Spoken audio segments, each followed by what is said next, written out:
in the interest of the circle. To observe what has no end and no beginning is, let's face it, a daunting feat to trace. We approach the edge knowing this. We press forward, willingly sacrificing margins of what might pass for sanity. The circle, humble as it may seem, holds us in its orbit. Calling it just a shape feels like an insult, like referring to the sun as a flashlight. I write this with the circular onlookers, pins scattered on a board, splashes of paint on the floor, screws holding studio partitions. These silent witnesses mock me. They whisper of confinement, they mock rationality, yet I return to them, always searching for the organic flow they offer.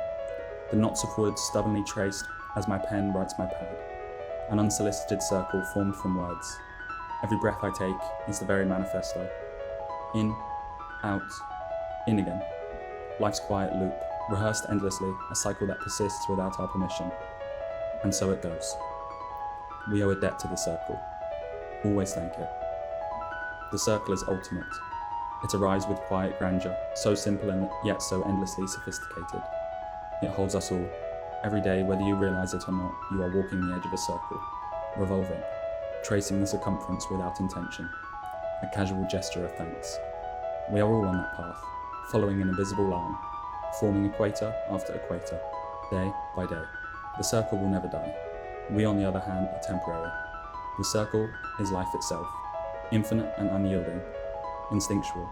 We must thank it for that, for its simplicity, for its lack of pretension. It speaks to us without uttering a word.